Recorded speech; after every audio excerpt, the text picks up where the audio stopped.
Not far from the hills of the Matopos, there lived a family whose children were made of wax.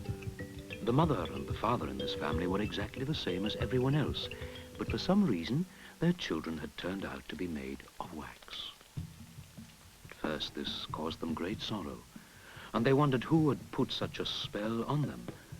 But later, they became quite accustomed to this state of affairs and grew to love their children dearly. It was easy for the parents to love the wax children. While other children might fight among themselves or forget to do their duty, wax children were always duteous and never fought with one another. They were also hard workers, one wax child being able to do the work of at least 2 ordinary children.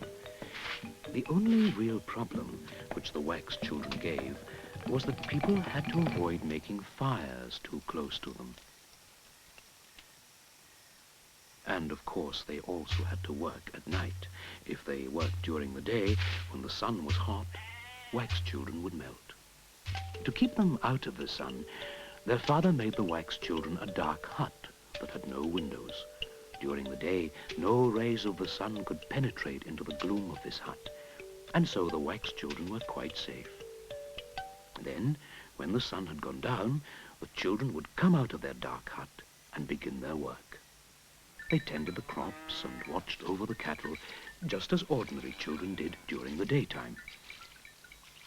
There was one wax child, Ngwabi, who used to talk about what it was like during the day. "We can never know what the world is like," he said to his brothers and sisters.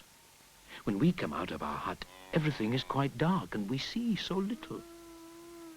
Ngwabi's brothers and sisters knew that what he said was right, but they accepted that they would never know what the world looked like. There were other things which they had which other children did not have, and they contented themselves with these. They knew, for instance, that other children felt pain. Wax children never experienced any pain, and for this they were grateful.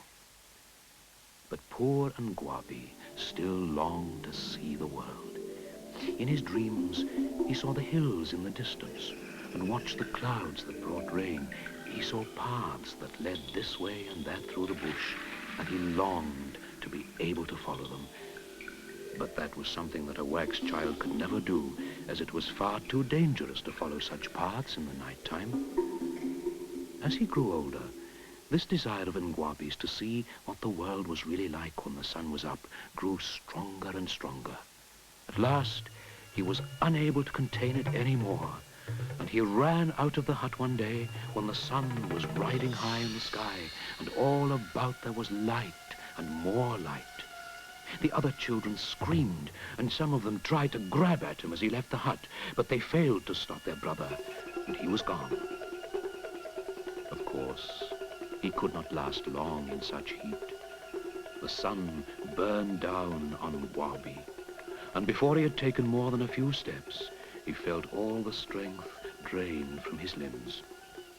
Crying out to his brothers and sisters, he fell to the ground and was soon nothing more than a pool of wax in the dust. Inside the hut, afraid to leave its darkness, the other wax children wept for their melted brother. When night came, the children left their hut and went to the spot where Ngwabi had fallen. Picking up the wax, they went to a special place they knew. And there, Ngwabi's eldest sister made the wax into a bird.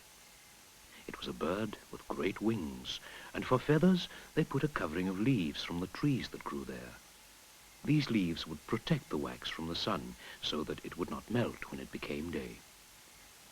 After they had finished their work, they told their parents what had happened. The man and woman wept, and each of them kissed the wax model of the bird. Then they set it upon a rock that stood before the wax children's hut. The wax children did not sleep that night. At dawn, they were all back in their hut, peering through a small crack that there was in the wall. As the light came up over the hills, it made the wax bird seem pink with fire. Then, As the sun itself rose over the fields, the great bird which they had made suddenly moved its wings and launched itself into the air. Soon it was high above the ground, circling over the children's hut. A few minutes later, it was gone, and the children knew that their brother was happy at last.